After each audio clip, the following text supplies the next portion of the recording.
brought to you by Silver Pumps. Top quality और consistent performance के लिए सिर्फ सिल्वर पंप्स नाम याद रखना।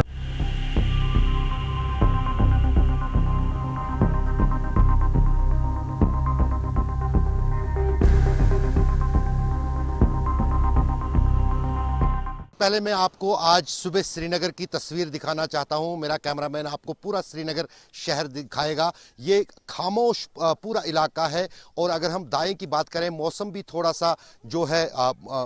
बिल्कुल उबरालूद है, यानी कि बादल छाए हुए हैं, हल्की हल्की बूंदाबांदी हो रही है। लेकिन उस बीच राहत की ये खबर है कि जो रात में हुआ उसके बाद तनाव जो है किसी हद तक अब टल रहा है, क्योंकि जितने भी पाकिस्तान की तरफ से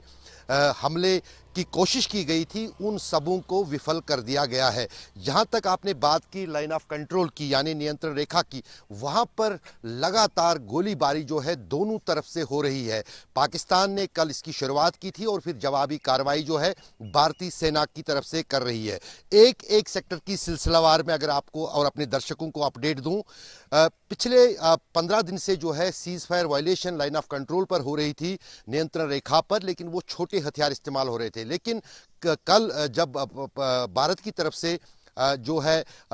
ऑपरेशन सिंदूर की शुरुआत परसों हुई, उसके बाद जो है आर्टिलरी शेलिंग यानी बड़े गोलों से जो है नियंत्रण रेखा पर जो है दोनों तरफ से जो है क्रॉस फायरिंग हो रही है। अब आप हमारे दर्शकों को समझाना जरूरी है कि मॉर्टर शेल्स क्या होते हैं। ये तोपें होती हैं जो हमेशा तैनात रहती है सीमा पर, खासतौर से नियंत्रण रेखा पर, और इनका कैलिबर जो होता है ये मिलिट्री टारगेट से ज़्यादा सिविलियन टारगेट्स को नुकसान पहुंचाती है। वही हमने बीती रात में देखा, जिस अंदाज से पाकिस्तान ने ड्रोन्स और मिसाइल्स के साथ साथ पूरे लाइन ऑफ कंट्रोल पर गोलीबारी शुरू की थी, उसमें कुछ घरों को नुकसान पहुंचा है। खासतौर से अगर हम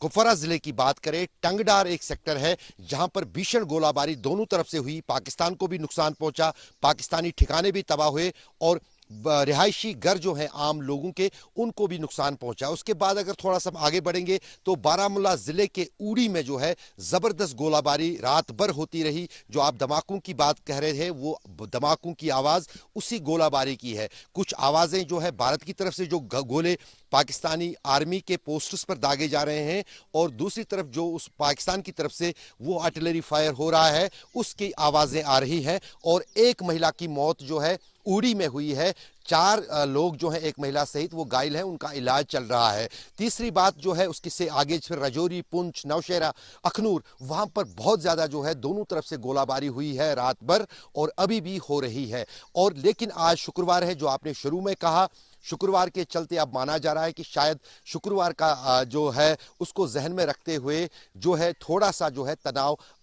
आज दिन के दौरान फिलहाल टल सकता है, क्योंकि जहां एक तरफ भारत में बैठकों का और समीक्षा का दौर अभी से शुरू हो जाएगा, उसी तरह पाकिस्तान भी अपनी चिंताएं जो उनके पास हैं, उनकी जो परेशानियां हैं, उनको कोशिश कर रहे हैं। इस वक्त पाकिस्तान की तरफ से लगातार कोशिश यही है कि कोई देश आ जाए, अमेरिका खासतौर से, और वो जो है बीच का रास्ता कुछ निकाले ताकि ये जंग जो है, जो भारत की तरफ से एक्शन है, वो टल जाए। लेकिन कोशिशें जो है इसमें लीड अमेरिका की तरफ से ली जा रही थी, लेकिन जो वाइस प्रेसिडेंट है अमेरिका के, उनका कहना है कि फिलहाल वो मध्यस्थता नहीं करेंगे, क्योंकि उन्होंने कहा था दोनों देशों से, भारत और पाकिस्तान से, कि तो ये अभी तक ये वाली स्थिति है। लेकिन फिलहाल ये लग रहा है कि जो कल पाकिस्तान की तरफ से हमाकत हुई थी उसको पूरी तरह से विफल। एक ही चीज है जिससे वो दुनिया या भारत को डरा सकते हैं, लेकिन भारत को भी पता है और दुनिया को भी पता है न्यूक्लियर वेपन्स का इस्तेमाल करना इतना आसान नहीं है। हम 3 साल से देख रहे हैं यूक्रेन और रूस में युद्ध चल रहा है। रशिया के पास सबसे ज्यादा न्यूक्लियर एसेट्स हैं, लेकिन उन्होंने भी एक बार धमकी दी थी जब पूरा दबाव जो है रशिया पर आया था कि हम इनका इस्तेमाल कर सकते हैं, लेकिन करने वाला कोई नहीं है, क्योंकि उसके साथ तो खात्मा है। वो फिलहाल वो एक चिंता की बात जरूर है, लेकिन इतना जरूर है कि पाकिस्तान जो है उस पर भरोसा नहीं है। यही कारण है कि जो अमेरिका है उसकी निगाहें हैं कि कोई जो है कोई ऐसा मिस एडवेंचर जो है पाकिस्तान की तरफ से ना हो जो विश्व के लिए खतरा बन सकता है। उसको लेकर जो है उनको पूरी तरह से अमेरिका की तरफ से भी और चीन की तरफ से भी वो गाइडलाइंस दी गई हैं, क्योंकि अगर हम पाकिस्तान की बात करें, जितना पाकिस्तान का स्टेक वहां नहीं है उससे ज्यादा चीन का है। जितना भी बड़ा इंफ्रास्ट्रक्चर पाकिस्तान में है वो चीन का है और चीन भी चाहता है कि जिस अंदाज से भारत के पास शक्ति है, क्षमता है, उसके चलते जो है पाकिस्तान का भारत के साथ टकराना अच्छी बात नहीं होगी और पाकिस्तान का ही नुकसान होगा। और उसका एहसास जो है भारतीय सेना ने और वायुसेना ने पिछले 2 दिन के दौरान पाकिस्तान को दिया है, क्योंकि जिस अंदाज से पहले तो जो ऑपरेशन सिंदूर की शुरुआत हुई, जिस अंदाज से न सिर्फ पाकिस्तानी कब्जे वाले कश्मीर में आतंकी ठिकानों को निशाना बनाया गया, बल्कि पाकिस्तान के दिल के भीतर यानी पंजाब वहां पर हुआ। और कल उसका ट्रायल था जब रावलपिंडी, क्योंकि वो आर्मी का पूरा जो हेडक्वार्टर है वो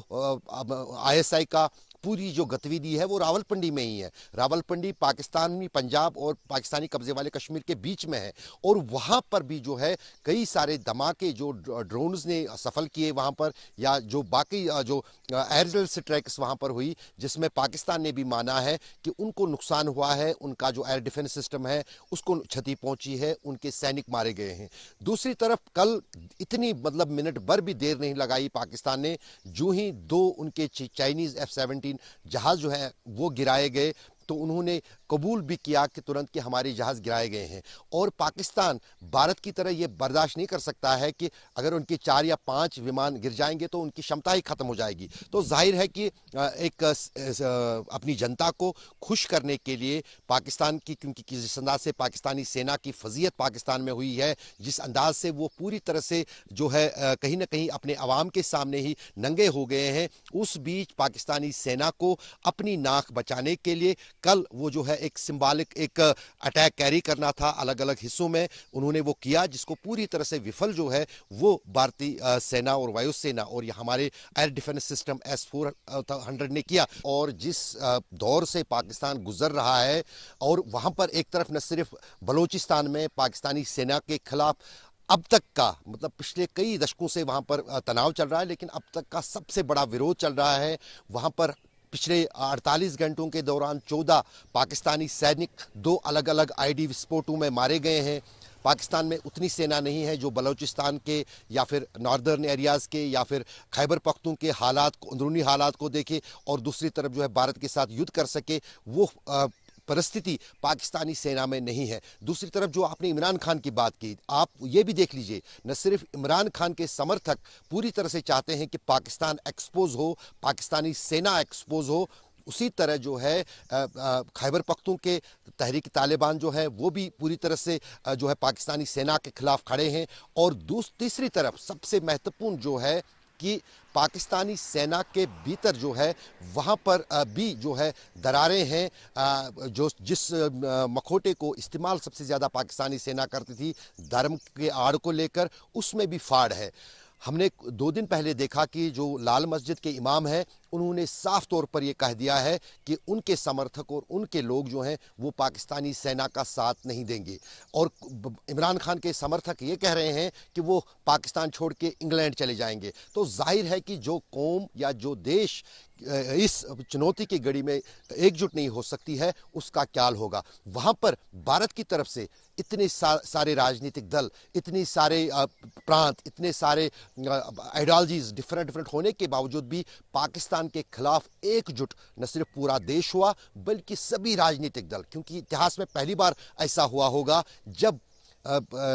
देश के राजनीतिक दल जो कल ऑल पार्टीज बैठक हुई थी वहां पर एक सुर में सब ने कहा कि वो पाकिस्तान के खिलाफ खड़े हैं, सरकार के साथ हैं। तो कहीं ना कहीं वो भी एक सुकून करने वाली बात है और उन सभी चीज़ों पर जो है पाकिस्तान की नज़र है। और इसलिए पाकिस्तान चाहता है कि कोई बीच में आए और इस तनाव को कम करे। यहाँ तक कि उन्होंने पहले दिन से जब ऑपरेशन सिंदूर की शुरुआत हुई थी, अगर उनकी नेशनल असेंबली में आप उनके वक्तव्य, उनके प्रधानमंत्री, डिप्टी प्राइम मिनिस्टर, उनके डिफेंस मिनिस्टर, उनके फॉरेन मिनिस्टर के देखेंगे, वो सिर्फ एक ही बात कहते हैं, हम तनाव नहीं चाहते हैं। तनाव नहीं चाहते हैं तो कल की हमाकत उनको नहीं करनी चाहिए थी, या ये भी हो सकता है कल की हमाकत उन्होंने सिंबॉलिक तौर पर और अपनी ताकत दिखाने के लिए की हो। लेकिन जिस अंदाज से उनकी कल की कार्रवाई पूरी तरह से विफल हो गई, भारत को न कोई नुकसान पहुंचा सकी, न यहाँ पर एयरबेस को कोई नुकसान पहुंचा, न किसी सैन्य ठिकाने को। यहाँ तक कि कुछ देर के बाद पूरी तरह से सरकार की तरफ से, डिफेंस मिनिस्ट्री की तरफ से उसका विवरण दिया जाएगा कि पाकिस्तान की तरफ से क्या हुआ था